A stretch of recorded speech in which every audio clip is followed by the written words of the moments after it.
I want to thank our sponsors, which is Epson, B&H, Photo Shelter, Pro Photo Daily, and American Photography. I'm thrilled tonight to have two terrific presenters, Viktor Koen, who's been with us before. So we're thrilled to have him. And we're going to start the night off with a Madhavan Authority, who will share his screen, and off we go. All right, let me let's get started here. I'm going to share my screen.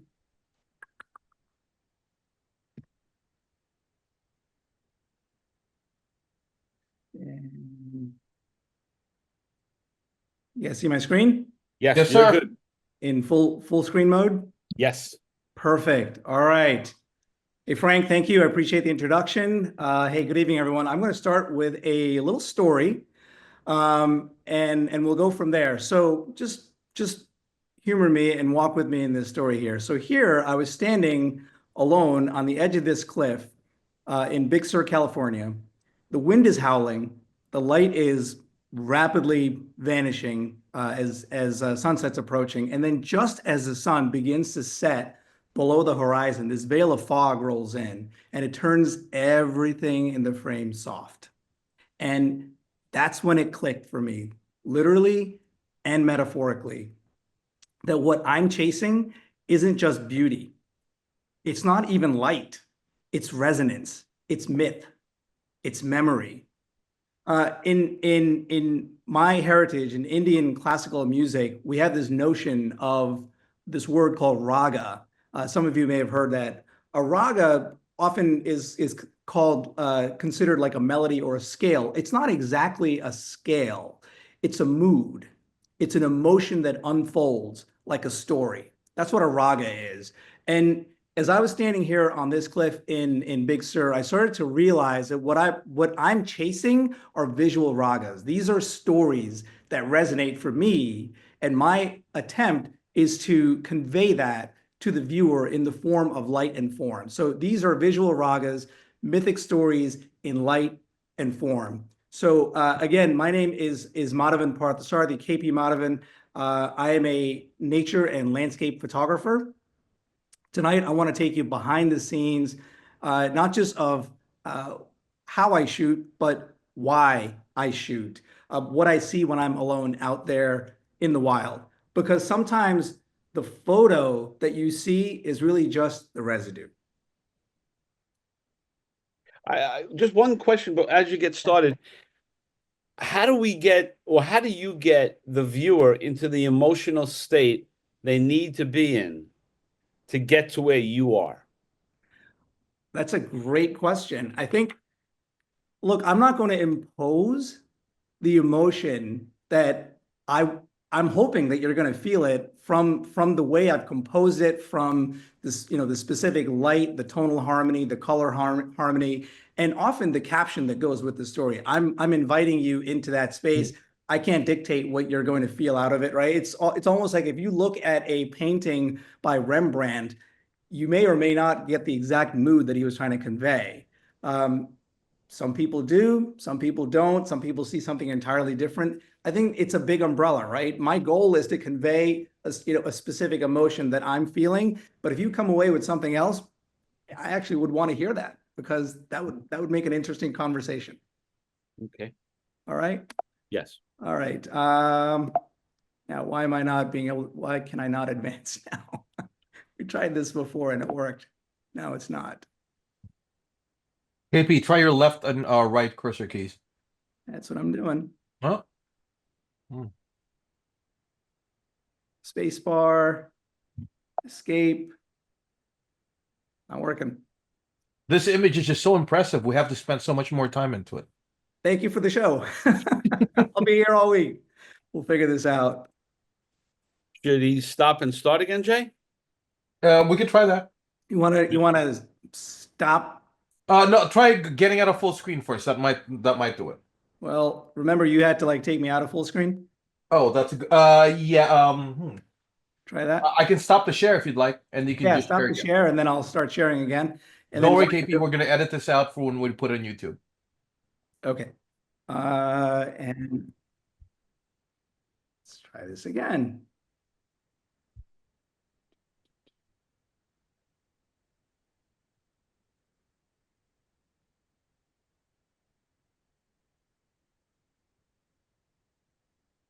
Okay.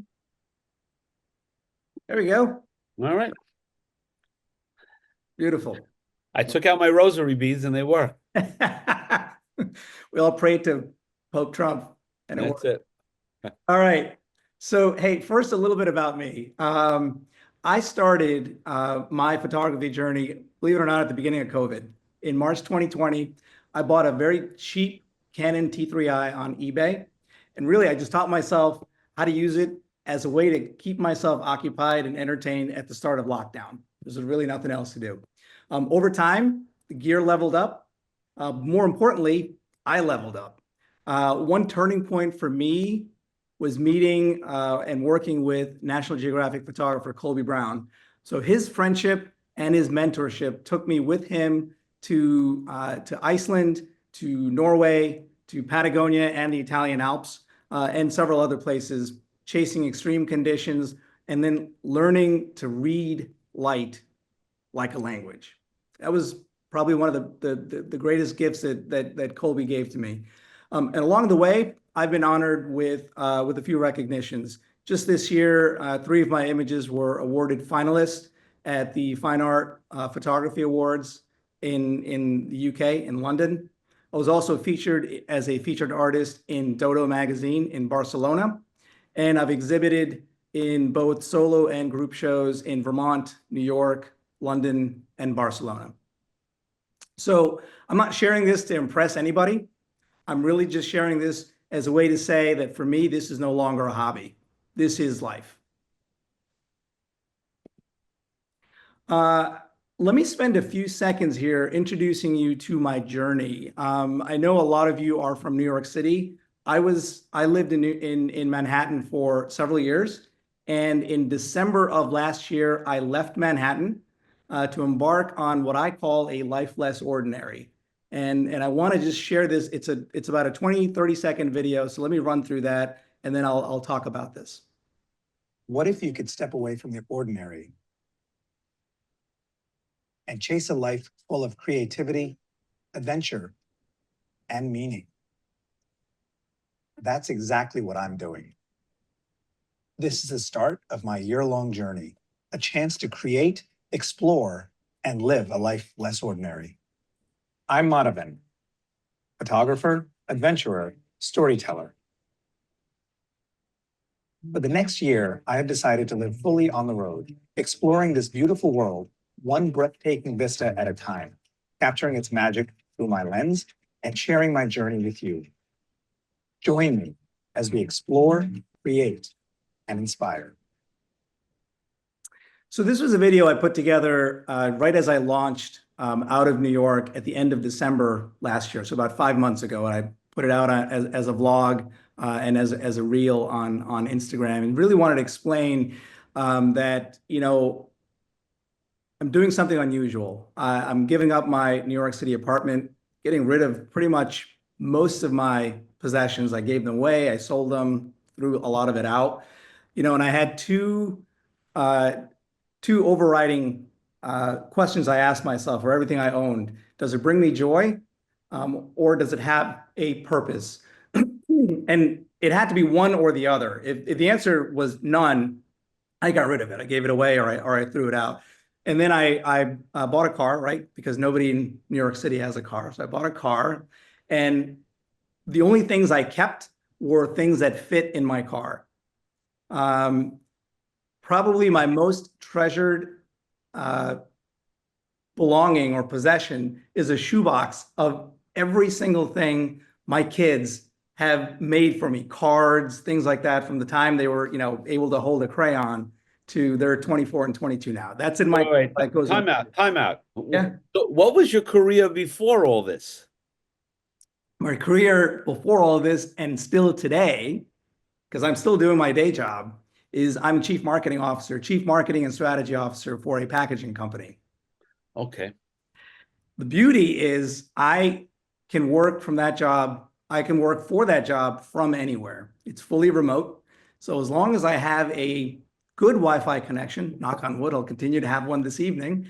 But as long as I have a good Wi-Fi connection, I can work from anywhere. So look, the beauty of what I do and the types of images I'm going to share with you tonight they're taken at liminal hours. They're taken at blue hour before sunrise. They're taken at sunrise, or they're taken at evening golden hour or sunset. In between those times, I'm sitting at a desk somewhere in an Airbnb. I'm not working. I don't live out of the car.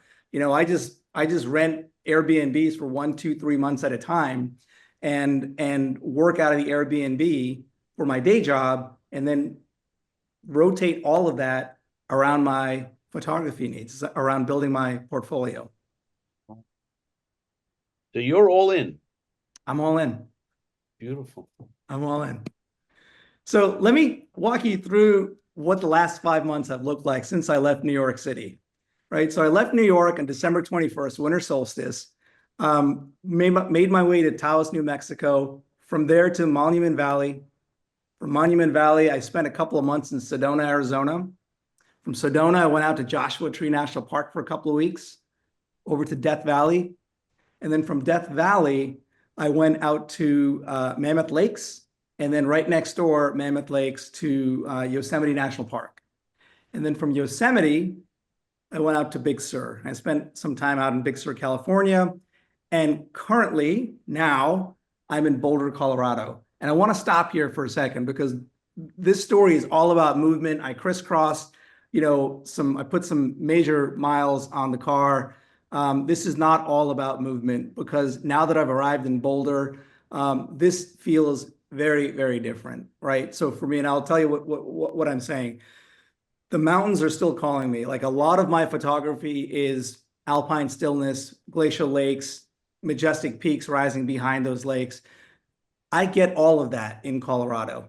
But there's something far deeper than that in Colorado. There's community, there's roots, there's arts, culture, not to the extent that we have in New York, but I didn't have glacial lakes in New York. So I can get all of the things I wanted: community, roots, art, culture, and the type of photography that I want to chase. So I'm stopping here in Colorado, and I will be in Colorado for the foreseeable future, maybe indefinitely, because this is sort of giving me everything that I'm looking for. To be fair, I don't have any photos from Colorado here, because I just arrived in Colorado about a week ago. So, but I guess what I'm saying is, I'm sharing this story of movement across the U.S., of all these different places I've been to, and finally I come to Colorado, and it's just sort of like, let's stop here, and we're going to explore Colorado for the foreseeable future. So this has been my journey from December up until now.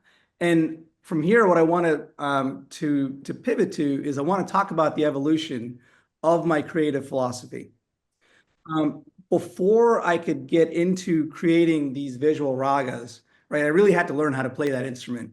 And so early on, those 5 years or so that I was developing my skills, I was doing what all of us do when we start out. I was learning the rules of classic landscape imagery, right? It's about scale, dramatic colors, tonal harmony, contrast, things like that. But largely, I was recording light as I saw it. So this photo, for example, this is called Awakening the Giants. I took this in Monument Valley in Arizona. I hired a Navajo guide to take me off the tourist trails deep into the heart of Monument Valley, where only the Navajo can go, right? And we took this picture at sunrise of these buttes right at sunrise. But the goal at that point in time for me was to capture what I saw, as it existed, right? I wasn't trying to reinterpret anything. I was simply trying to honor the landscape as I saw it. But looking back, what I can see now is these were classic compositions. I mean, they're pretty, they're beautiful, but they're still rooted in documentation. I mean, essentially what I'm saying is I was documenting I was here. Here's the butte, here's sunrise, here's a shrub, there's a leading line in the, in that dirt trail down on the valley floor. But it's essentially, it's still documenting a scene, just happens to be at sunrise, right? What I didn't realize at this point in time in December was the light wasn't really asking to be captured. The light was asking to be shaped, bent, twisted, sculpted, Essentially, it was asking to be conducted. And that's sort of where the story takes off from here. And oh, come on. We're stuck again. You want me to end the share, Madhavan? Yeah, please. Okay. Hey, Frank, I don't know about that 23-minute. Oh, yeah. Right. That was some joke. All right, that's okay. KP, don't worry. We'll edit this out. I'm sure when we take it all out, it will all come up just in time. Perfect. All right, guys, let's try this. It's the hotel. There you go. So maybe it is. Maybe it is. All right. So this photo is the moment that things really start to click for me. This is where everything changed. I took this image in Sedona, Arizona. It was just me, my camera, and a very foggy morning, very misty morning, right? It's technically, it is a selfie.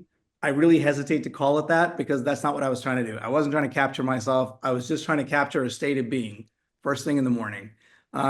But as I started to, once I took the photo, I brought it back to my apartment and started editing it. What I noticed was a couple of things. I noticed the sun was breaking through this haze, through this mist, and then suddenly it wasn't about the landscape anymore. It was about how I felt sitting there with my morning coffee, and I was trying to convey that to the viewer. So it was really about how warm it felt with the sun coming up over behind Cathedral Rock, even though it was 28 degrees, right, in January. So it was cold, but the warmth of the sun bleeding through that fog, what that felt like, what the solitude felt like, not as absence, but as presence. And that's when I realized light isn't just something I want to record. It's something I think as photographers, we can sculpt. We can sculpt and shape the way we want it to tell the story that we're trying to tell. So for me, this was not a photograph of a place. I was not documenting, I was here in Sedona looking at Cathedral Rock. This for me was a portrait of a moment. And the moment, that particular moment became the genesis of something that I really didn't have a name for yet, but eventually I did. Oh, come on. There we go. Okay. So I call this style cinematic solitude. It's I came up with that name. That's what I call it. This particular image was taken in the Little Painted Desert in the Arizona Badlands. I'm sitting on this edge, right, as the sun is setting and the light is sweeping across those ridges. And I realize, look, I'm not really photographing this land right now. I'm photographing the feeling of being inside the land at that moment in time, the emotion of what that feels like, right? So that's what cinematic solitude is trying to convey. It's not about conquering the wilderness. When you look at landscape photographers today, guys like Mark Adamus or Max Reeve or Albert Droos in the Netherlands, oftentimes they'll have sort of this mythic hero that's conquering nature, that's sort of like conquest on top of a mountain with their arms raised, and right, that has a place in landscape photography.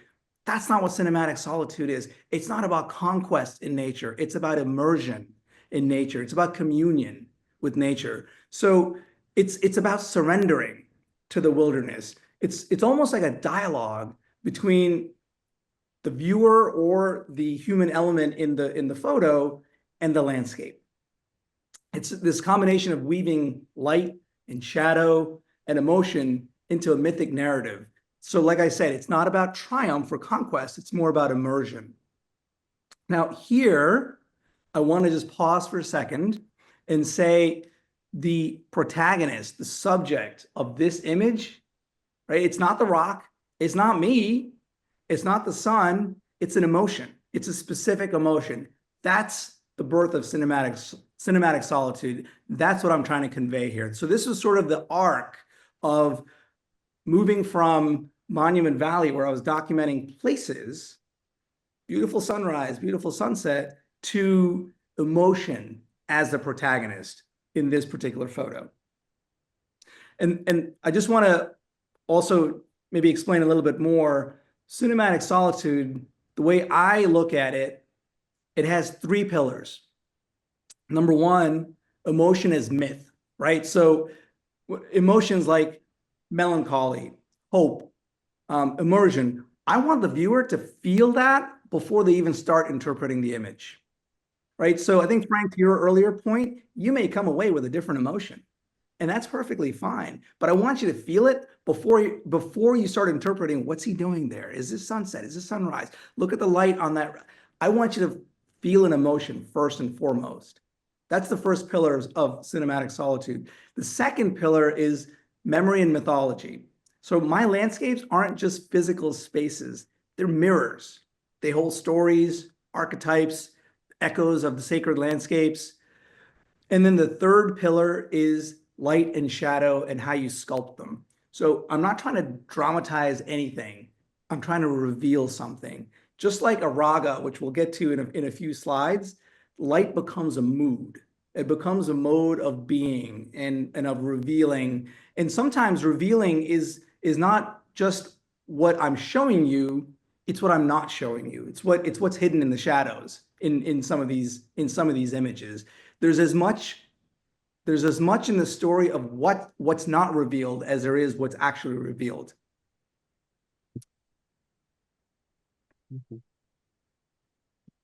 Okay, let's keep moving on. These are a couple of images from the Mammoth Lakes area in the Eastern Sierras. So Sedona was where this signature voice was born, but the Sierra Nevadas were where it really started to refine. So if you look at these two images, they were taken days apart. Same valley, almost the same vantage point, just slightly shifted by a couple of 100 yards, but very, very different conditions. If you look at the left image, this is all about flow. It's all about soft colors, graceful curves, tonal harmony. On the right, it's entirely different, right? This is colder light. It's a harder edge. There's a grit to it. I placed myself in that frame on the right, not to make the story about me. It had nothing to do with me. It was really more about offering scale to that perspective, to the solitude up high in that vantage point. So here the mood is the message. There's a dialogue between heat and cold, between shadow and twilight. And this is where the voice of that signature cinematic solitude, this is really where it began to evolve. Because I'm here bringing in light, not just for visibility, but to impart meaning. I'm bringing color, not just because it's beautiful, not just because it's sunset or twilight, but because I'm trying to add atmosphere. And the composition, not just for structure, but because I'm trying to tell a story. And the composition is really trying to tell that story. And so this is where I started to realize I'm not just taking photos for documentation. I'm actually making photos. I'm composing photos because I want you to come away with an emotion, a feeling tone. Maybe it's what I felt, maybe it isn't. I don't know. But I want you to feel something before you interpret, oh, he's up on a mountaintop in California. I don't want you to feel that. Beautiful sunset. I don't want you to feel that. I want you to feel hope. I want you to feel melancholy, maybe sadness, maybe anger. I don't know. But some emotion that I'm trying to impart. That's the goal of cinematic solitude. So for you, it really depends so much on the viewer and the viewer's intellect and the viewer's the viewer's desire to come with you on this journey. Sure. Absolutely. No Right? I argument mean, there. no, not for the argument, but that's really where we have to be in order to get there, right? That's To get to exactly the right. space, You're to get to absolutely your right. space. And I'll tell you something. That's a great point. I'll tell you something. Not everybody resonates. Just like if you walk into MoMA, not everyone's going to resonate with every painting, right? Yeah. I'll tell you that some of these, like for example, these two images on social media, the image on the left did great. The image on the right, people were like, huh? I don't get it. But there's like a handful of people that'll send me private messages saying, hey, that was a beautiful image. I got this out of it. I got this out of it, and have this conversation with them that'll last for days. So the beauty of this type of fine art photography is not everybody gets it, but people who get it may not get what you're trying to intend, but they'll get something out of it, and you'll have a deep, rich conversation with those handful of people. And that's okay. That is totally okay. It's not about who gets the most likes on social media. It's the depth of conversation that I want to have with 3 people than the great photo from 500 people. Does that answer your question? Yeah, no, I get it completely. It's yeah, it's a journey that, we need to be led on It's a journey you need to be led on. And a lot of times and allow ourselves to go. We and a need lot of times the caption, the title, the caption of the image helps you on that journey, right? Which of course I'm not sharing here. I'm reading to you, but you don't see it on the screen, but I'm reading these captions to you in many cases to help you on that journey. But when it's posted, live, let's say on Instagram or my website or Facebook, you have the benefit of the caption to at least sort of like get the story started. right. So I want to talk a little bit about the Yosemite series. By the time I reached Yosemite, that cinematic solitude artistic voice was pretty clear, and I was just polishing around the edges. But then something, particularly in Yosemite, something deeper really began to emerge. It wasn't just a style, but a language around that style. And let me talk about that a little bit. These 2 images particularly represent for me a turning point where my work really started to draw explicitly from my own heritage, from my own Indian roots. So on the left, you can see the gibbous moon rising over Half Dome. I called this image, actually, there's 2 titles to it. There's an English title, which is The Veiling, and then there's a corresponding Sanskrit title. It's called Maya. And Maya in Sanskrit is the Sanskrit word for illusion, right? It's a cosmic veil that hides the true nature of all of reality. So in this particular case, I chose that title because in this moment, to me, Half Dome wasn't simply a mountain. It felt more like a symbol. It was sort of partly revealed. It was partly concealed by that layer of cloud that's right on top. So it was sort of like just out of reach, right? Sort of like a veil. And then rising above that veil, you have the moon, which in Sanskrit we call Chandra. Chandra is the Sanskrit word for moon, right? So here it almost felt like Chandra was like this archetype of light, mystery, feminine, divine. It was quietly revealing herself in a response to a call that I didn't even know I'd made, but there it was, rising above the veil. And it's like as photographers, we're always chasing light. We're always, chasing the moon. I know, like when I was in New York City, we would often chase the moon, right? Moon alignments over the Empire State Building, the moon alignments over the World Trade Center or over the Statue of Liberty, right? So, but here it was almost to me sort of symbolically like it's sort of just sitting there waiting, sort of just calling, and just waiting all along, waiting to be photographed above the veil. Like, I'm not hiding, here I am. And so to me, this was just a beautiful moment. And I captured it, called it Maya, the veiling. On the right-hand side, this image on the right, I call it kintsugi in the dark. So for those of you who don't know, kintsugi is a Japanese art form of taking broken pottery. And instead of mourning the cracks, the breaks in the pottery, you celebrate it. And the way you celebrate it is you take, a precious metal like gold and you fill in the seams of the pottery with gold. And so it becomes its own art form. So I titled this one Kintsugi in the Dark. And I did that because it was really sort of like, to me, as I'm looking at this, you have these cracks of starlight in the sky, you have this fractured reflection, but you also have this quiet gold of these flowers in the bottom left, which sort of to me sort of represented this gold of a kintsugi. And so it's like, you have these these fractured granite monuments that, over millennia have been shaped, broken, twisted, and shaped into what we call Half Dome or El Capitan, and they're sort of mended together with starlight and these beautiful flowers that sort of hold them all together. It was just this beautiful moment in Yosemite, and I wanted to capture that, and that's why I call this one Kintsugi in the Dark.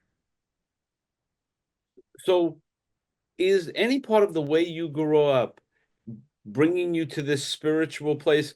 Because I remember speaking to one of your countrymen years and years ago about going to Switzerland, and a lot of your countrymen love to go to Switzerland because it feels like heaven from their books and when they were growing up, because Sure. of the landscape. It's such a special thing. So is there something as you grew up that this comes back to you in spiritual spaces?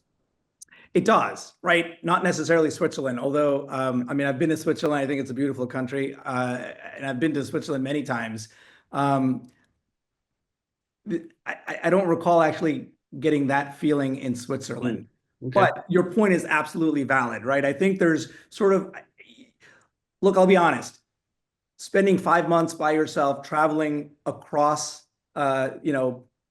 parts of the US in complete wilderness, just by yourself, your phone, being connected to friends remotely, but spending most of your time by yourself, you get a lot of time to think. And when you get a lot of time to think like this, you often have a lot of these reflections from your childhood, from your heritage, from things that you read, whether it's spirituality, whether it's, if you're religious or not, or, you have these moments of eureka, right? And like I was saying here with this moon, the veiling, Maya with Half Dome and the moon, you're sitting there by yourself. The tourists have gone home, and it's just you, Half Dome, and the moon. And you start thinking about maybe stories that your mom read to you when you were 4 or 5 years old, right? And things start to click, and you start to draw meaning to various symbols. And I mean, I'm sure a lot of artists kind of rely on their heritage, their history, their childhood, maybe childhood traumas, I don't know, right, to interpret things that they paint or that they draw or that they photograph. So, I mean, your point is valid. It wasn't, specifically, I know you brought up Switzerland as an example, but I think the point is valid. I think there are a lot of times where you see these monuments in nature, whether it's Monument Valley or Yosemite, and they do take on spiritual significance, right? Yeah.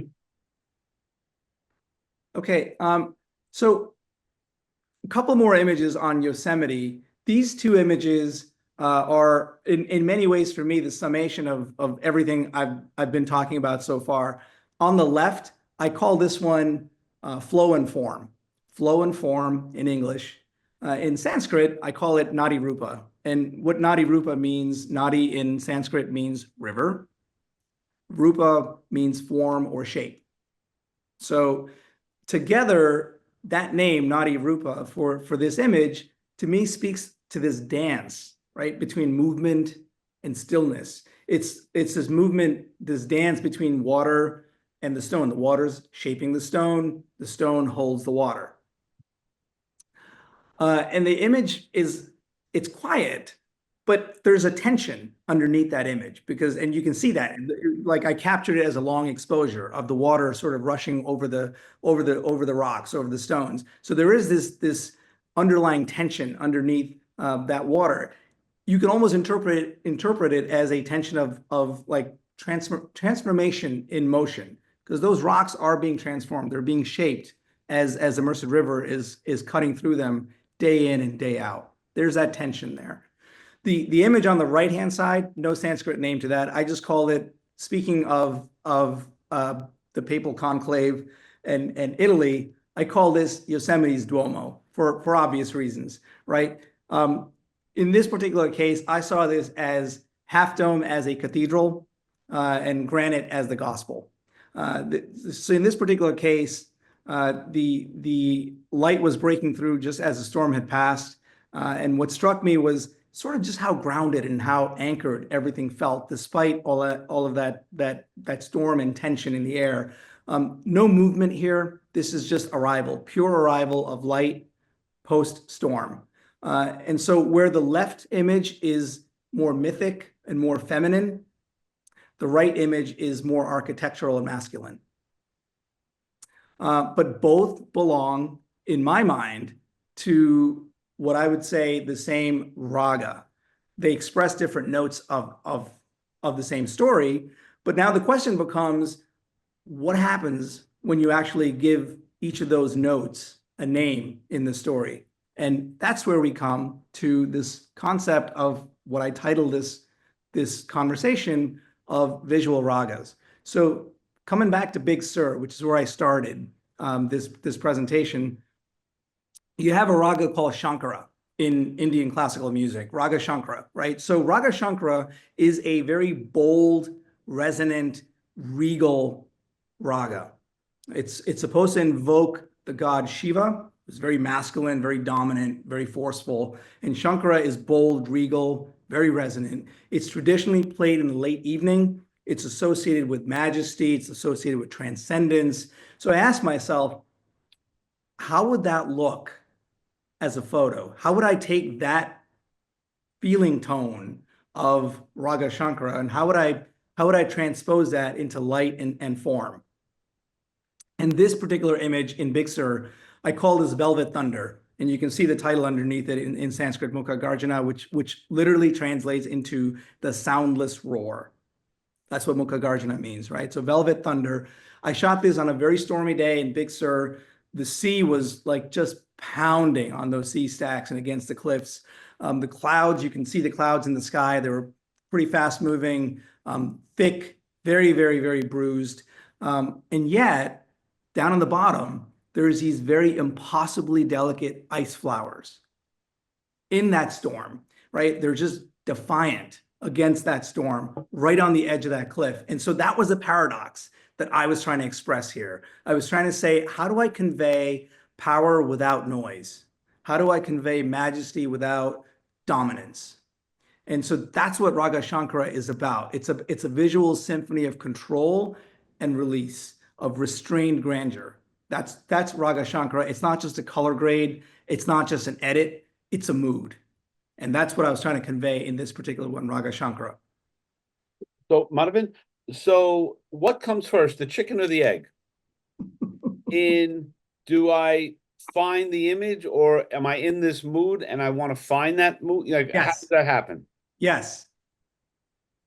Yeah. Right. It's not a cookie cutter. Sometimes the Right. chicken comes first. Sometimes the egg comes first. Right. Sometimes I have a particular vision in my head of trying to convey a specific emotion that I'm after. And I'm going out looking for a composition or a color grade or a scene that conveys that. There's other times where I'm like, this is a beautiful image. And then I come back and I start looking at it again, right, on the big screen, and I see something a little bit different. And that completely changes how I edit that image. And right, the decisions in terms of, right, let's get into the technicalities here. The decisions on how I edit the contrast. What type of color grading am I going to, to impart on the shadows versus the highlights?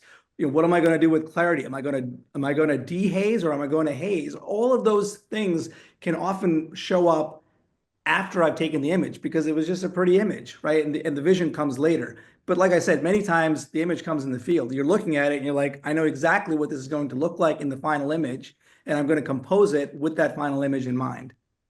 Okay.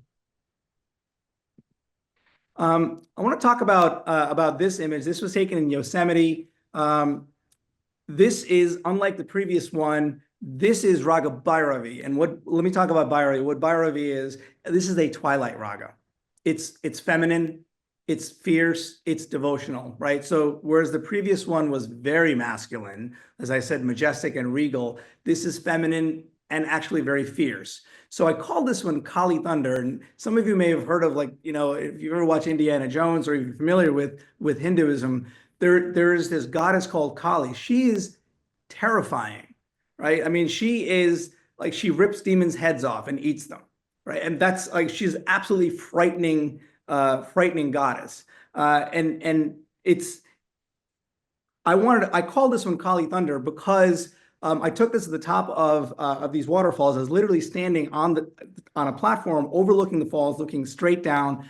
You can't tell because of this is a 15 millimeter lens that I used here. So because of the distortion of a 15 millimeter lens, the horizon looks upright and level, right? So, but those falls that you're looking at are not horizontal; they're vertical. They're going straight down. And the noise was deafening, right? It sounded like thunder, like right below me, literally 6 feet below where I was standing. These falls are raging down. And so what I was trying to convey was, this ferocity, this absolute ferociousness of these falls, and how scary that was. And so that's why I call this one Kali Thunder. And to me, this particular raga Bhairavi, is exactly that. It's not peaceful. This is not a little meandering creek. This is feral grace. That would be the way I describe this. This is feral grace. I mean, you look at the way the water, it's coiling and roaring, and you've got these shadows they're not retreating, but they're actually rising. The light isn't, I know the light looks soft in the sky, but the bluish light on the water is not soft. It slices, it disrupts, but it's all with purpose. That's the essence of Kali Thunder, and that's the essence of Raga Bhairavi, right? It's sacred fury. That's what this is supposed to represent. Beautiful. Yeah, you're at 40 minutes now, just so All you right, know. I'm gonna wrap up then. Ooh, All right, so let me skip that one, and I'm gonna go right to, this is, I think, my second last slide. I just want to spend a minute on this particular slide. So I call this one Ashes of the Gut. In Sanskrit, it's called Antimahuti. And I want to just share this quickly. I want to read this caption to you. As I wrote this, when I shared this. So this was in the Sierra Nevada. The Sierra fog fell like heavy ash. Snow flurries drifted through it. The sun was setting quickly. I knew it would get dark very soon, but it was a very hypnotic scene, and I literally could not move. And then just as the sun disappeared, the mountain breathed fire. And suddenly I wasn't in California anymore. I was on the guts of Varanasi, watching the final flames carry souls into the next life. So just quickly, in Vedic ritual, there is this moment in the ritual called the Antimahuti. And what that is, Vedic ritual is all about making offerings into the fire as part of a sacrifice. Antimahuti is the final offering. It is essentially like the last rites before the soul is given to the flame. And when you do that, the belief is that the soul is then released and then can go off into the afterlife. So to me, the way the fog was coming, settling down, and that's me standing on that rock there, as the fog is coming down, the snow flurries are coming down through the fog, and you have the sunset sort of blazing on that mountaintop. It sort of evoked that mood for me of these ashes falling down like they do in Varanasi, and you have the sacred fire from the funeral pyres, the guts in Varanasi, and that's why I call this one Ashes of the Gut. I named this with Raga Lalit because Lalit is not joyful, it's not mournful, it's transcendent, right? It sort of hovers in that sacred stillness that follows the release of the soul. And that's really how I want to close out this raga series. It's not with a bang, it's not with a crescendo, it's just with a quiet surrender. And while you're out in these different spaces, are you taking notes for yourself? Like jotting down notes, or is it all mental and you get back to when you get back No, home? I have a journal that I keep, that I try to do every day. It doesn't, but at least once a week I'll, what happened this particular week, how I felt in Death Valley, what I learned, both technically from a photography perspective, and also a little bit more esoterically as well. Yeah, for sure. I mean, you would have to, because I mean, like the way you describe that image is completely poignant in bringing us to that moment. Yeah, thank you. I want to close out here just on a little bit of a lighter note, we're talking about funeral pyres and releasing souls into the afterlife. Look, not everything, on my trip is about sacred fog and Sanskrit ragas. There's a lot of light levity, on my trip as well. Whether it's making friends with so on the left there, that's a gentleman named Steve McCarty. He's if you've heard of the Steve Miller Band, he's the lead guitarist and songwriter for the Steve Miller Band. So 3 years in New York City, never met a celebrity. 3 days on the road in Taos, New Mexico. There you I go. made friends with this guy. We have Christmas Eve dinner together. We're now pals. We follow each other on social media. We text each other fairly regularly.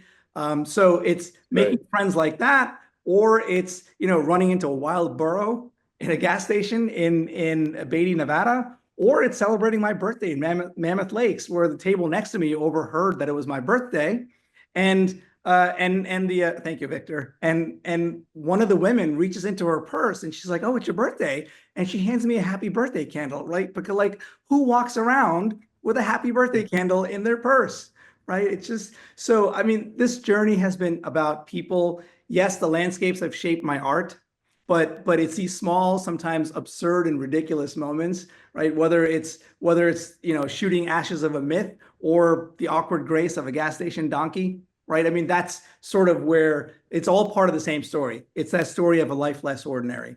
So I want to leave you. This is my last slide, and I want to leave you with a note. This is Convict Lake in Mammoth Lakes, California, and I want to leave you with a single thought. And that thought is this: as photographers, we do not photograph landscapes. We photograph our own transformations within those landscapes. And that is my presentation. Thank you. Wow, great. You brought us back to reality with the gas station shot, I have to say. We're back down to earth. That's really wonderful work. And yeah, what an emotional journey that you're on. And so you're continuing on this journey with no I'm deadline continuing to on get this back. journey, but as I said, so I've landed in Colorado. My heart and my soul are like, this is home. So I'm staying in Colorado, and every image that I've shared, I can find that type of environment in that state. So I'm pretty happy.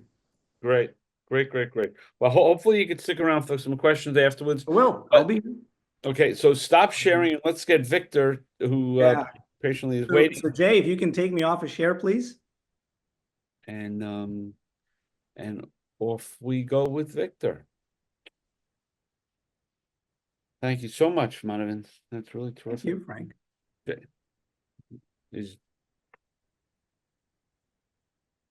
So can you stop sharing on your own there, Madhavan? I can't because I can't. Where's Jay? I can't see the cursor. Okay, there's Jay. There's Jay. Okay. All right, Victor, it's all yours, buddy.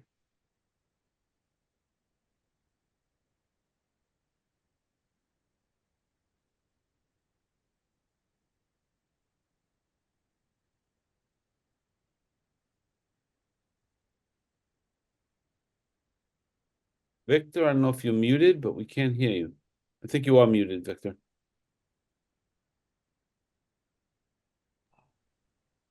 There you go. Okay, I was just giving the secret of life and no one got to hear it, so that's very unfortunate. Number one, Madhavan, thank you for sharing this beautiful, very spiritual journey, and this is the beauty of fine arts photography. I apologize, I will take you to the dark bowels of commercial work. So, because this is what I do. My name is Viktor Koen, and I am a commercial illustrator. I use photography a lot. I'm also the chair of the BFA Comics and BFA Illustration at the School of Visual Arts. We will concentrate for quite some of the presentation today on a series that I created during the pandemic was going on, like a lot of us did, express themselves through work, but a little bit of context in what led us here. It's 5 years since the beginning of the pandemic, almost by by a month. This photograph was taken on a calendar of a colleague's studio that I went to actually lock up when she did not return. So I think it's important to say this at this moment and keep our eyes open. But this is my training, academic drawing and painting in Greece. So it doesn't get more academic than that. I prepared myself during high school to be accepted at the Fine Arts Academy in Athens. I failed, and that was a great break into the way I was going, because that would have been a little too academic for me, I believe. So you see some of my training, these large configurations that we had to draw day after day. And on the other side is my sketchbook practice that I learned at school. I had none of it at home, of course, as a high school kid. This is my thesis project from, I have a BFA on graphic design from the Bezalel Academy of Arts and Design in Jerusalem. Just an hour and 40 minutes flight from Greece. So you get this, the school that taught me graphic design. They didn't have an illustration department back then. They do now. So what I did is I took the closest to it, that would be graphic design, with any elective possible in illustration. So that my thesis project was it was a magazine on Greek mythology, a contemporary magazine on Greek mythology. You can see typography that started really flexing its muscles in the 90s, with many new designers coming in and playing with typography, and the introduction of computers. So a lot of that power comes into the graphic designer's hands due to the capabilities of what we then called desktop publishing. This is my first piece published at the New York Times. It was taken out of my thesis project for the MFA of illustration at the School of Visual Arts. I went to the Times. They asked me, they saw my thesis project, they kept it, and they said, we're going to publish something tomorrow morning. So I had no idea what they will publish, and that was it. A great surprise in the morning while you're getting your coffee. And off we go into the world of commercial illustration. It took a full year until I got my next assignment. I thought as soon as this was published, I should get 2 phone lines because my phone will be ringing off the hook, but that's not the way it works. A year later, I get my next assignment, and then thankfully they got to be a little more numerous, because that's the only way to make a living. I had a job at the same time. I worked in one of the big advertising agencies, Ogilvy and Mather. So I was doing my little illustrations in the bottom at nights for the New York Times letter section, and I was actually a Mac operator. I was one of the first people to come in to help the more traditional art directors with desktop publishing. So direct marketing for American Express in the morning, and these little illustrations for the New York Times at nights. Brutal deadlines, but I got used to them. Job after that, after 2 years in advertising, I became an art director at Marvel Comics, a completely different environment. And I got to actually design their stationery, a lot of collectibles, a lot of invitations for events they had, and their first credit card, but also credit card program. 2 fantastic years there until transitioning to a new job. I was approached and asked to become the creative partner in a new design firm where we did a lot of different things. It was a pleasure to work there for 5 years as a very young partner. And then after 5 years, I knew this would be it. And I had enough of having a staff. I had a staff of 5 designers. But the day started becoming more about my designers having work, me going to sales pitches, and dealing with the lawyers and the accountants of the company. So I knew that's all I had in me, and 5 years later, I take off and I become a full-time illustrator. I still do design. I mostly do branding for foundations and organizations and museums. I design for the school, so I like larger kind of clients, and As they say, branding means design with an extra zero. So I would rather be doing this for less clients with long relationships than the more retail part of graphic design, but still a big lover of typography, the language of design. I use it plenty in what I do. But this is pretty much my career, commercial illustration, as I said. I started by extending the work into newspapers. So I've done a lot of newspaper covers. It transitioned at the same time to magazine covers. And these are very exciting and very different from newspapers.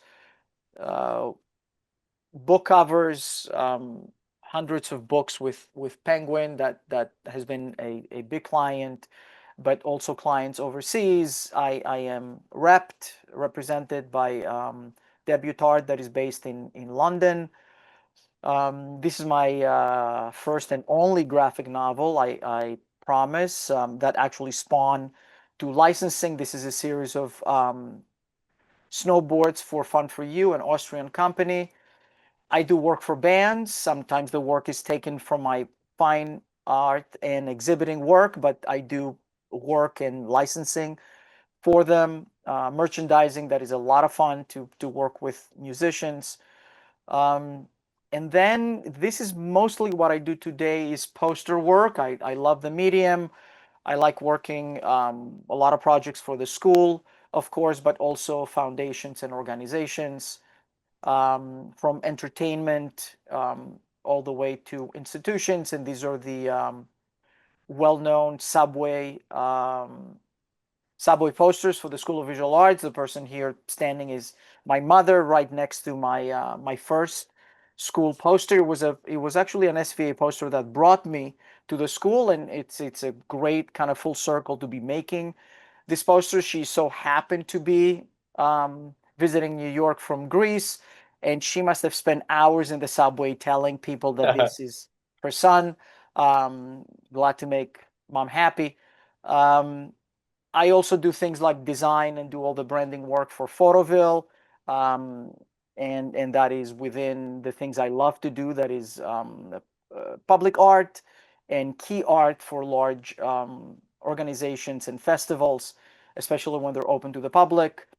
I do public art. This is where the first Marathon Cup is exhibited at the Stavros Niarchos Foundation Cultural Center in Athens. They asked me, they commissioned me to do the mural. For that, I got to research. This object was the first and only, because after that, they were getting medals. So this was just a special gift by Breal, who was actually the person that came up with the idea of having a marathon, because the marathon as a race did not exist in the ancient Olympics, of course. It was a Renaissance kind of an extra race that was added in the first Olympics in 1896, if I remember correctly. And then I exhibit. I exhibit fairly extensively, and I'll talk a little bit about this, but I love exhibiting in commercial galleries. I like exhibiting in foundations. I like exhibiting in non-for-profit spaces, and we can discuss some of these questions as well. So I exhibit in London and LA and Greece, in Dumbo. So Victor, Yeah. how do you keep for yourself the juice going, right? Because it feels like, just going through this with you, that the energy level, the creative level, never subsides. I What's your teach secret? I teach 3 days a week, and I have to keep up with the kids. It's as simple as Wow. that. Like a vampire. I just stick a straw into their neck and I draw some of their blood as they're taking everything I have to give. So we're like kind of communicating vessels, and they really keep you on your toes. They're so much better than I am, and I have to bring something to the table. And energy is most of what I bring, and a constructive piece of advice. So I'm also producing less. I mean, the chairmanship is a big job. I have about 144 faculty and about 1,100 students. So there's a lot of day to day, and I'm really really psyched to go back to the studio. I still maintain my studio from where I'm talking to you. I also ego. Ego is a very big thing. I like exhibiting. I like talking about it. I draw my energy from others, and you have to meet others, and you have to make excuses for others. Also, collaboration with people like you, Frank, and everyone else keeps me really at the energy levels that I want. I'm healthy, and I try to do the best I can. Um, and it's a lot of factors that coming together, and a lot of blessing and privilege to be in a very creative organization that the school is, to have good industry friends that will give me great advice, um, be open with people that are in return open to me and to my work, having great mentors, um, and really trying being a good mentor instead of a tormentor to the people who are younger than me. So it's a very mixed bag. Stealing time from my family to hide upstairs in the studio, and them accepting me back as soon as I emerge, and being married to the right girl and having great kids. So And there's a so, lot of that. yeah, and so, with the bureaucracy of, your staff at SVA, any similarities, that unnerving kind of feeling that you had at the ad agency for the 5 years, and then you knew you had to go, but N- the SVA atmosphere mhm. lends itself to being creative. No common points between the frustrations. Yeah, The okay. frustrations are always challenges. We call it administration. It's a fancier word for bureaucracy. It's just uh, kids that want to make art, and how to push them in the right direction, and how to choose the right word. So also working with brilliant people. I have a brilliant team. Um, and that was different from the ad agency group. So so being active, doing rather than not doing. That's what it comes down to. It takes more energy, but there's plenty of time to rest when we die. So I want to share a little bit about my process to show where things are coming from, and that's what I found really illuminating with Madhavan's presentation, that I got to see like under the hood, and I really appreciate that. This is a poster that I did. I used to take a big exhibition to Athens. We would exhibit at the Greek National Opera, and everything starts with a sketch. It's concept and what I want to transmit, but it's also things that I've never done before, like a jackalope. I really wanted to do a jackalope. Being from Greece, I never knew about this animal, and for the longest time, I thought it's real. So I actually turned it into a poster for my client, the Stavros Niarchos Foundation, for their philanthropy exhibition. This is a piece that I do for school. I do the poster for an MFA of illustration program exhibition that I art direct, and I get to do the poster. And it's about a mental block and a writer's block for an author, and turning upside down a typewriter that I fell in love with and photographed a long time ago. And these chocolate drips just become ink drips on the side to illustrate the point. So communication is a very important part on my side. It's also very important for clients, especially clients that are asking you to portray a special idea or a product. And Victor, can you speak to two things? Uh, AI coming onto Mhm. the landscape. That, and do the kids get the process of starting with the sketch and have the wherewithal to go through this process as you describe it? Let's answer the two questions with the same answer, because I feel is very related. Um, Number one, the technology that is developing is super exciting. It's super exciting for people that are artists, but before they become artists, the technology is not a substitute for it. So there is a responsibility, especially as a person who's involved deeply in the academy and the person who's responsible to teach kids and parents that have kind of trusted their growing artists into our hands. Is very important to actually raise them as artists, teach them about the process, teach them a healthy process that comes from your mind, that starts with a goal, rather than create 2,000 images in 4 minutes and then see what sticks. That is a lot of the process that um, people think that AI is. I believe giving it a bad name. Because in my mind, by teaching the right process, you can really help the kids toolify the technology for what it is, and then use it by skipping over boring parts or very time-consuming parts. But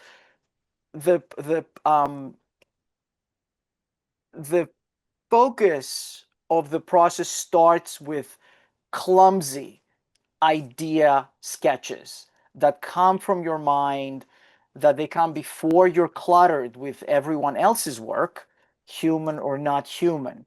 And when you know what you want to say, you boil it down to how you will say it, and then go in and pretty much record a combination of concept and shape at the same exact time. So this is a very different process from what the machine uses. The process that we use is a process that is a process of deep knowledge and caring, when the machine really doesn't care what it creates. So intention is a very strong aspect. Collaboration with the other humans is a very important concept. Process is a very important thing that we do. So, for example, here I'm working on a poster about a book, The Museum of Extraordinary Things, and it's all about a mermaid. Mermaids are something that we have illustrated a lot before, and here is what I kind of came up with. But here you see what the finalization of all of my sketching journey is. I like typography, so I love to marry both of those things and come up with like a really strong and stunning and interesting kind of a visual. Um, I like diving, and this is something for our summer illustration residency. And for me, summer equals diving, so I forced everyone to kind of have to look at this image, but I also like explosive and messy elements because I'm so organized. I really love expressive mark making, and that was an in. For this, always these ugly little sketches, and you can say here, for example, um, uh, these little and they take like 5 seconds. They're like 5 minutes of thought and 5 seconds of making. And you sit down with your sketchbook. You're uninterrupted by technology. It's you, paper, and graphite. Your mind is not cluttered with anything other than your own thoughts as you chew on them more and more. The Yellow Wallpaper. Everyone knows that book. My kids hated it for many years, but I found it a great assignment to give to my MFA class.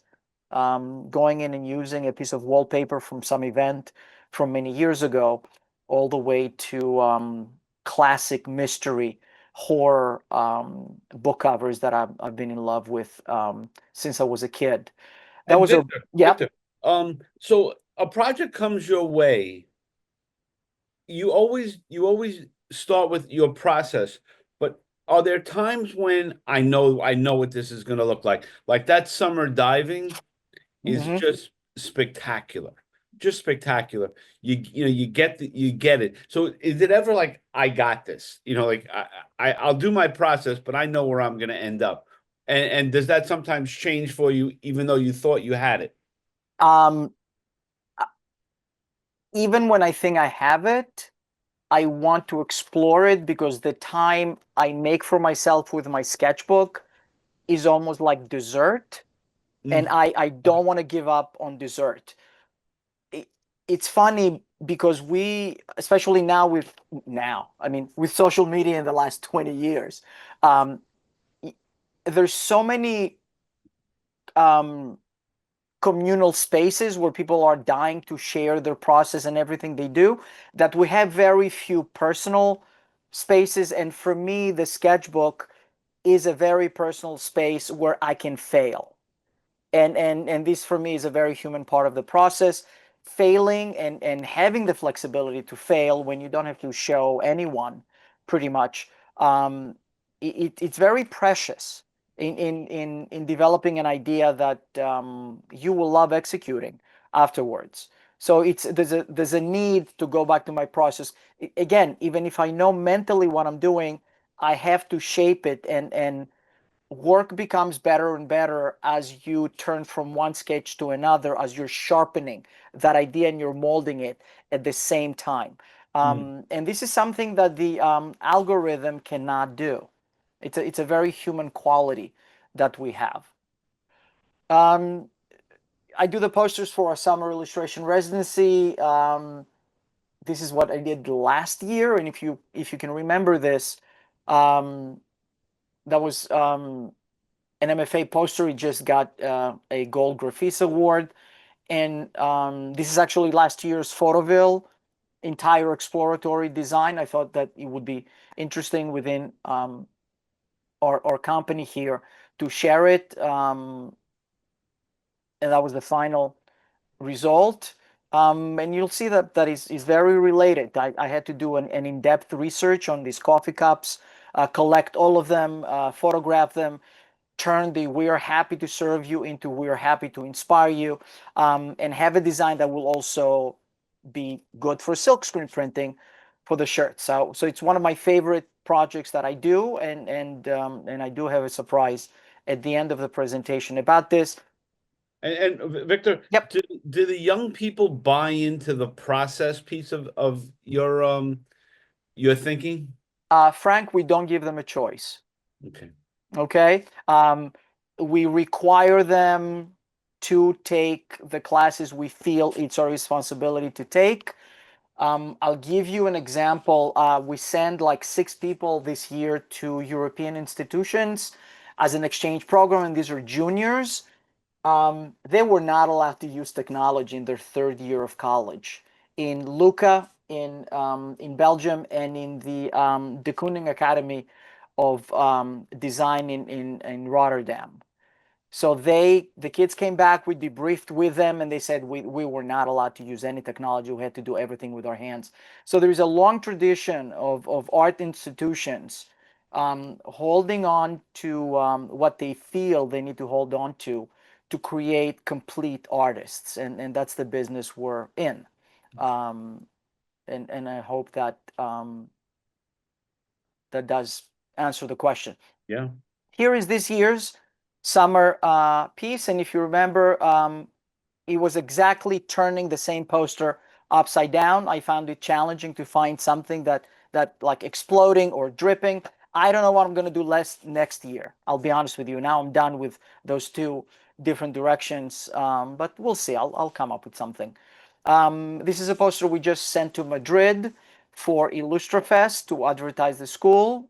Again, it was built on an older assignment for a sketch that was not approved by a client, and I always wanted to use it. This is our industry day this year at the Metropolitan Pavilion. Our seniors are showing their work in a very different kind of language. I love these schematics that you get for your appliances, and I wanted to turn it into something that has to do with talent and ideas. And to me, these are mixers of professionals and young professionals. So I wanted to do like a mixing thing. So that is going to go on. Actually, we're having that industry day on Friday. So this is very fresh. And this is for an exhibition in end of May for the MFA based on a book, and actually based on a really beautiful portrait from Anthony Van Dyck from the Metropolitan, and a few other stuff. There's also the skeleton of a whale. So it's a mix and match that I'm doing for that poster. Now you're not seeing double up there. They're not two characters at the same time. I just didn't know where to put that character. So it's still a work in progress, and we're finishing up. And then a little bit about my steampunk obsession, but it's going to follow into something that will make sense.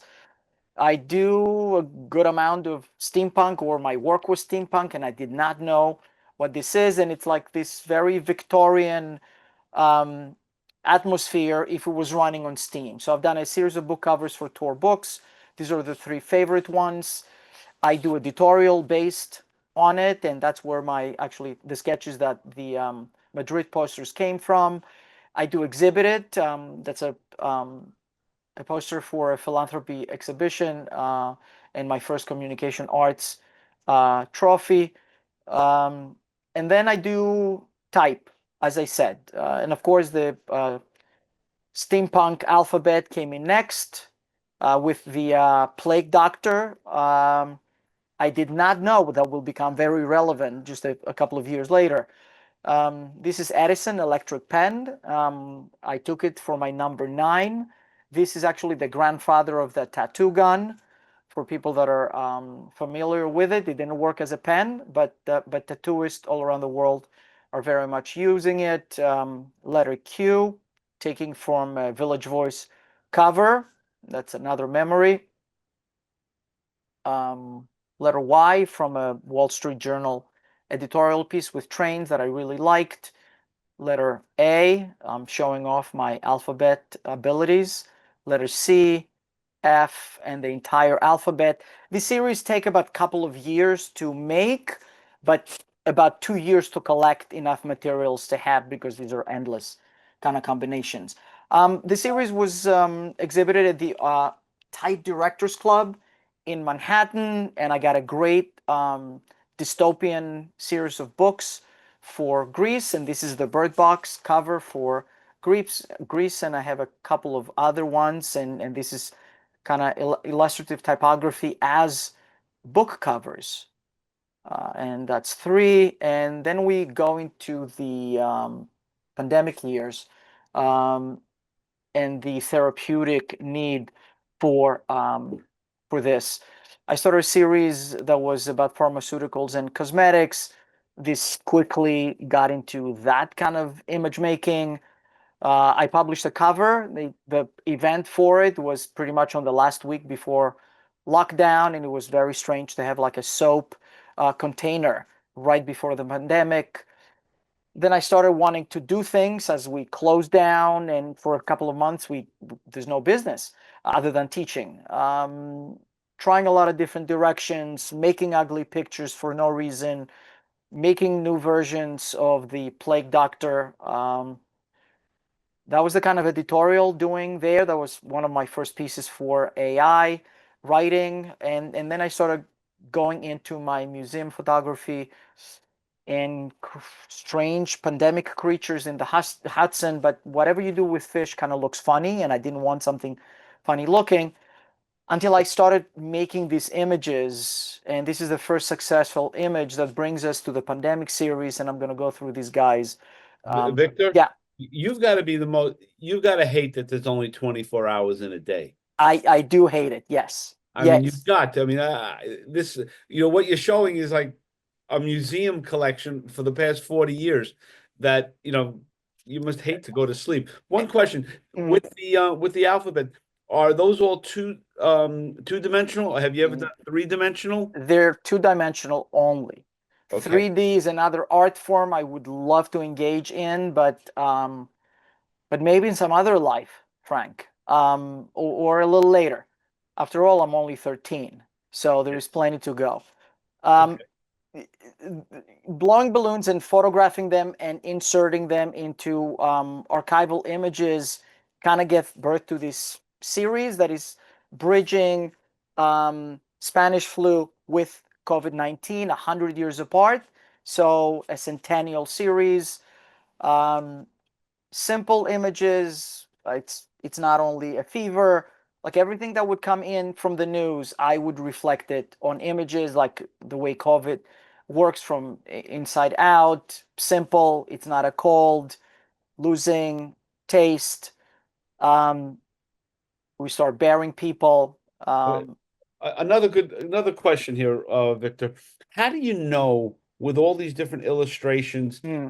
the numbers, the letters, all of that, that you're done, that project is complete, that you know you don't have to noodle it again, that Village Voice cover, that, all of these. I mean, when do you know? You know when the deadline comes in and you Okay. have to send the file.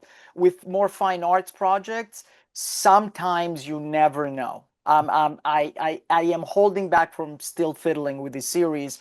The problem is that when a series holds you and you keep on fiddling with it, you can't move to the next series because you have to be in love with the series in order to start with it. And that means you kind of almost have to bury the older one.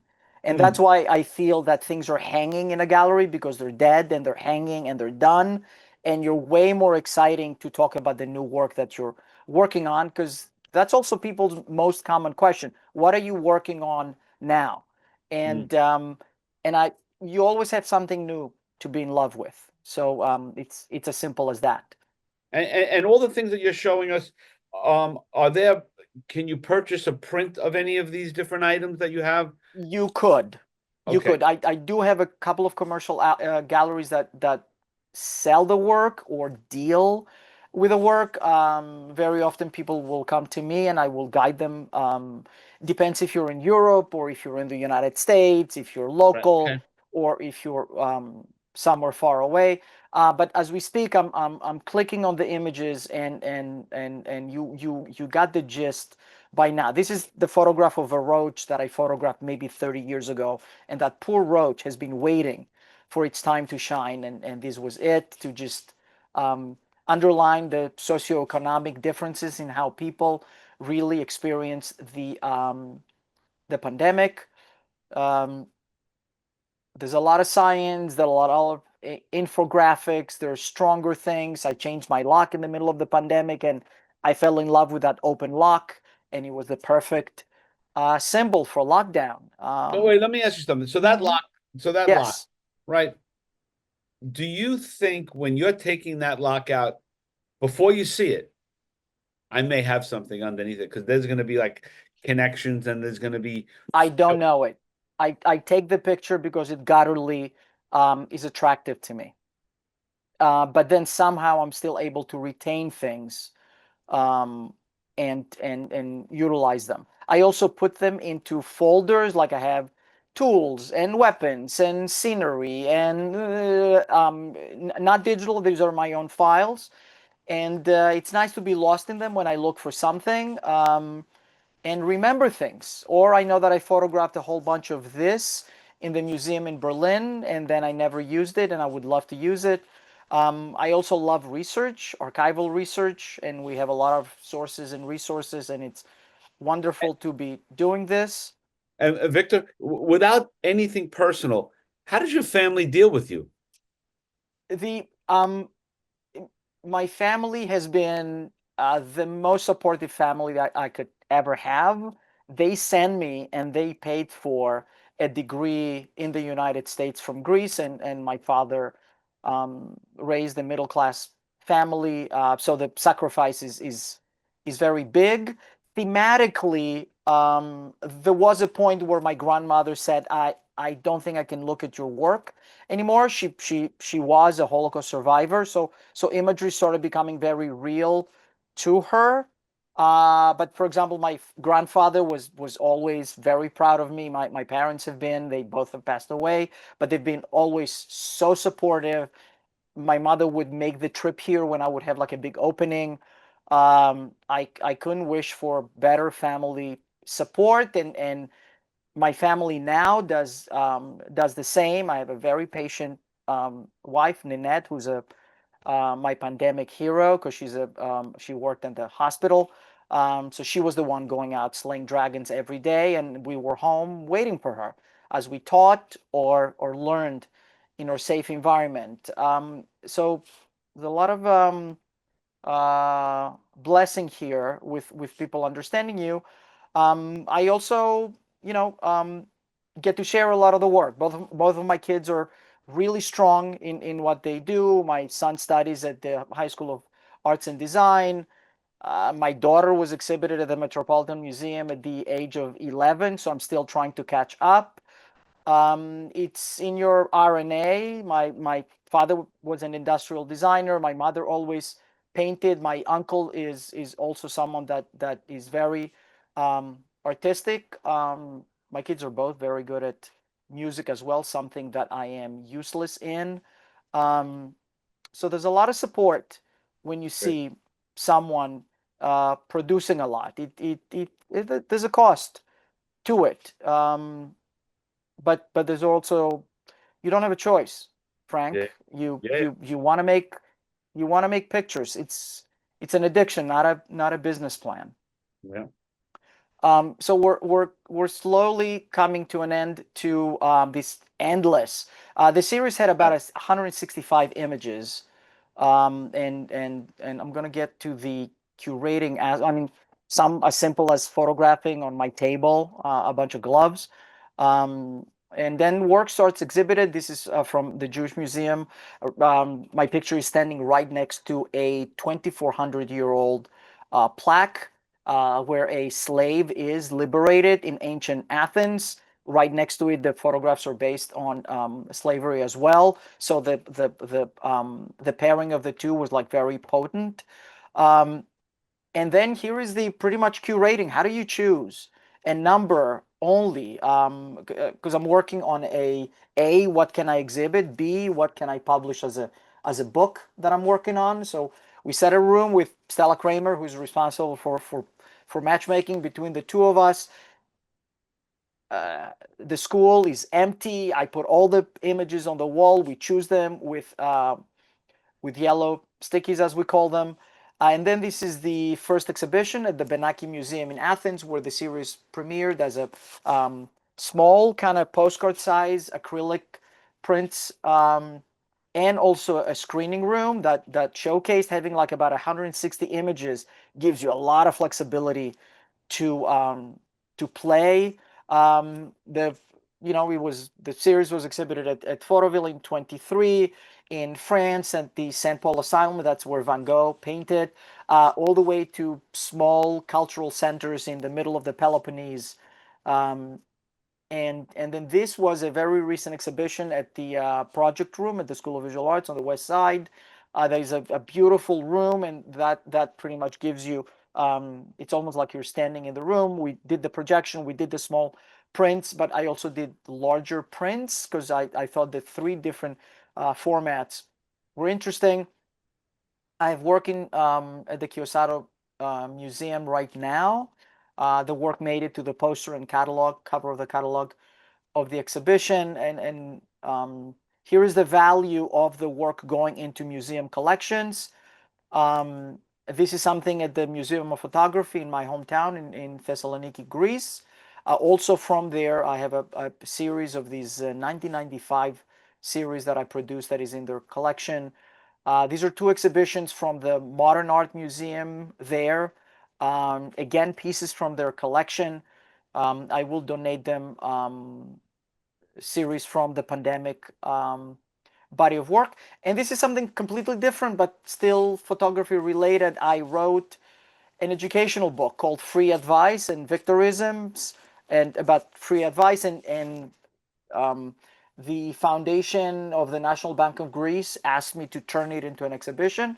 So that came out really well. I have they have a series of like glass kind of boxes, so I produced all of the sketches for the series to show the kids the process and help them fall in love or re-fall in love. And we had a series of very successful talks there, and the exhibition has been very successful. It's going on until the June 21st, and it will probably be extended to the summer.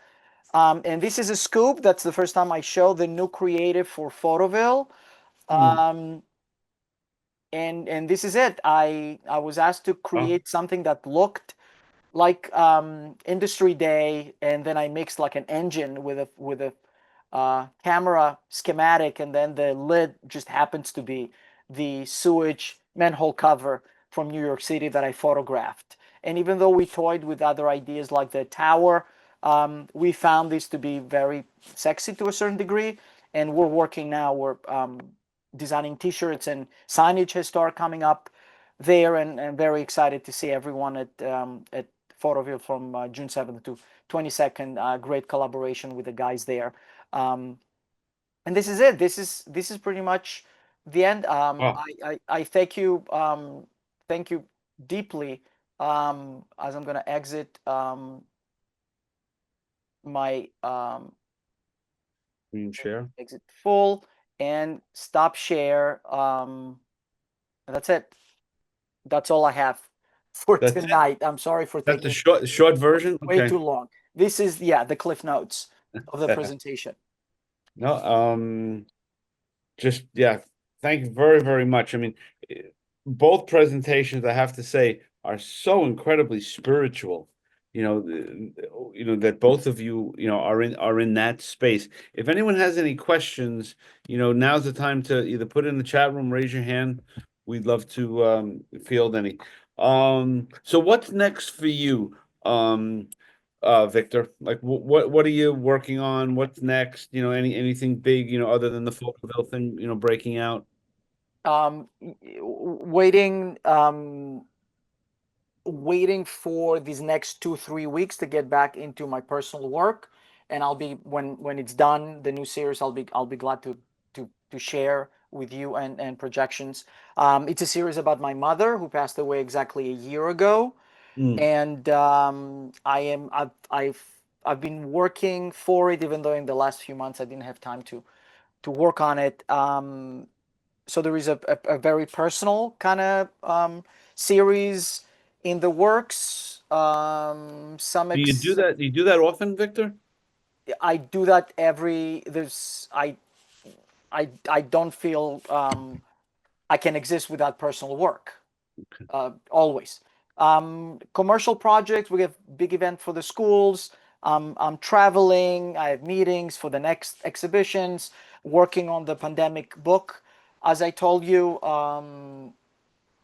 I don't even know what else is going on. And I like it this way. Yeah, great.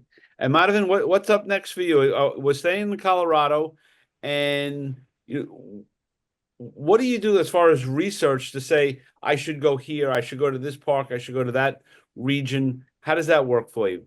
I spend a lot of time on Google Earth, Google just Earth. Okay. looking at topography and looking at vantage points, looking at what other people have shot, from various locations. And then from that, I come up with a list of places I want to go scout out. And that's what I do, right? But then my goal is I'll look at what people have posted on Google Maps or Google Earth, and then my goal is to come up with something entirely different. Right? It's not the same vantage point. You saw that image on the cover of my presentation, which was the Bixby Bridge on Pacific Coast Highway. Right? Right. You know what that image typically looks like. It's the bridge. It's a canyon behind it. I took an entirely different shot. So my goal is to find a bunch of spaces, bunch of areas, and then just reinterpret them differently. And most places, it's the first time you've been there, or some of these places I've never been to any of these places before. Okay, so that's really a fresh canvas, huh? Very much. Yeah, there's nothing. I mean, I could remember as a kid the first time I saw the Rocky Mountains, that was just staggering. I mean, just like a staggering thought. Yeah, and to be, I guess that's an interesting thing to be of an older age and have a different sort of a more intellectual, more mature appreciation than when you're 18 years old and you're just getting high in the car driving around the country.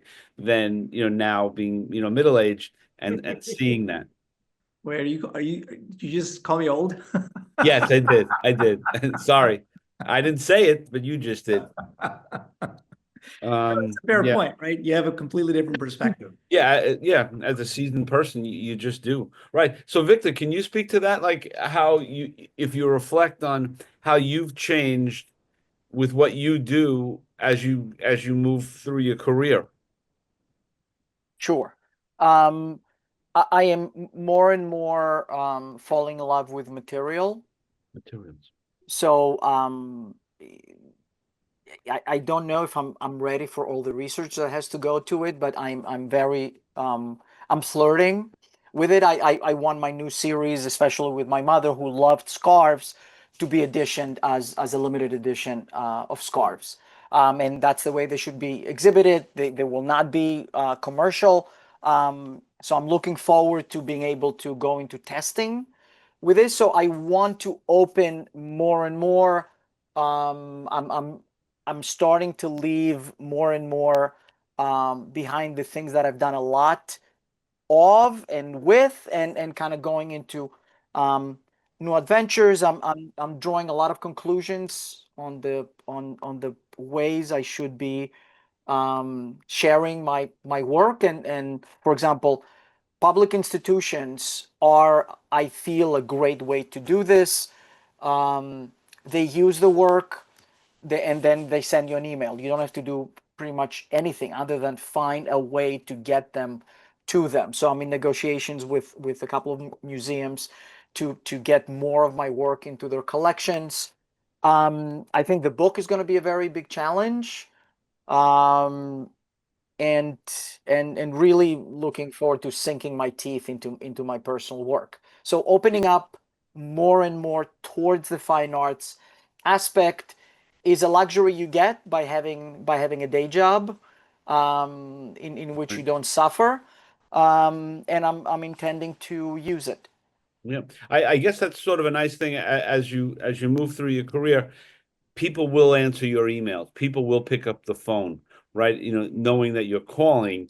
Um, Maybe not as much as you'd like, but still you have that instant, like, you have to listen to what I'm doing, right? I mean, that's a nice luxury that that all of us do as you work through a career, that you build that credibility. It's all human relationships. It's Yeah. all relationships where you kind of develop them through 30 years. I mean, the person I was talking to yesterday, I know for like 20 years. So everything was on the table. You're able to share, and it's nice when you remember people, not only when you need them. I think that's my secret. Yeah, no, I adhere to that as well. Well, I mean, you guys really have left. Frank, I Uh, have a quick comment. yes, Jay. Victor, I just want to thank you very much for your body work, and KP, the same as well, the beautiful landscapes. But Victor, one of the things I really enjoyed was towards your last few images, you had some doodles of your drafts of how everything worked, and I just kind of want to thank you. That's almost like the magician letting people behind the closet, you know. Maybe I think maybe you're letting too much out of the bag. Maybe it's a Patreon of you showing your process. We could see something like that. But that was just really good to see your initial drafts, like seeing the balloon, your sketches before you actually did the images were really enjoyable. I appreciate it. Thank you. And so both of you have a standing invitation to come back anytime with new work and new insights. I mean, because like I said, tonight was, as much as it was about work, it was about process, it was about the spiritual space that you guys took us to, that was very intimate, and that's sort of a gift. We don't get a lot of that. So I can't thank you enough. And like I said, if anyone else has a question or a comment, now would be the time. And yeah, I really do appreciate that. And if you look through the chat room, you'll see that you've inspired a whole bunch of people, and I think I know everyone enjoyed it very, very much. So I thank you. Thank you. It was a pleasure. Yeah, and be safe on the road, and every once in a while, Victor, come out of the come out of that space and say hello to everyone. Yes, will do. I promise. Great. Thank you, Frank. Thank you for the hospitality. You always have a it feels so comfortable and familiar. It's really a treat to be Great. amongst colleagues and people that smile back and ask the great questions, and I appreciate that. It's That's rare. Very, very nice of you to say that. And I'm coming into the city, so hopefully maybe we can meet at Photoville and say hello. That would be great. If either one of you guys are around, I would love to do that. So Excellent. with that, I say good night to everybody and thank you. And this presentation, for anyone who wants to revisit it or tell your friends, will be up sometime early next week on our YouTube channel. Sounds good. Thank Great. you. Thanks very, very much.